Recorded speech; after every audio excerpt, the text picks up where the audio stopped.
when Letta presented his report before the Parliament and said the reality is that we have 27 single markets in the European Union, I think to a very large extent he was right.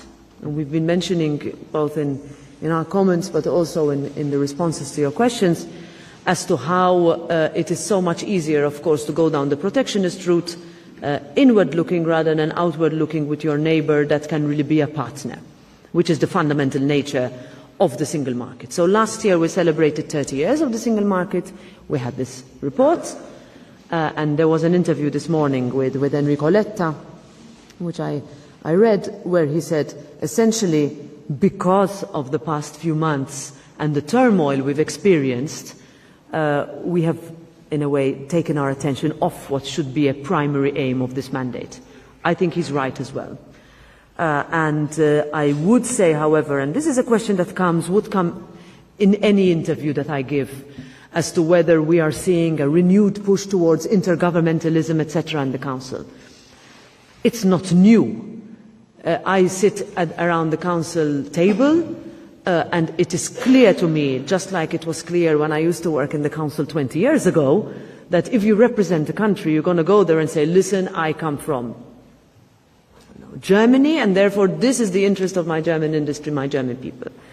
But I think today's circumstances, and also with the recent, I would say, the big shift by the German leadership in terms of the debt brake, I would say unprecedented. I would never have dreamt in the past that I would see that. Two, the new, let's say, positioning of the larger countries will show me that because of the turmoil that we've seen in the last few months, there is no choice but to have more integration. So I would say let's use these, in fact, what Letta says is negative, and turn it around and say, look, for us, the only way we can push forward, that's why I mentioned the savings and investment union, if we integrate, it is still too hard for capital to move from one country to another. It is almost impossible when we compare to other continents to start again if you don't have access to capital, if you failed the first time. It's reality in Europe, everywhere, with no exception, with some countries even in a worse situation than others. So I think let's use this opportunity.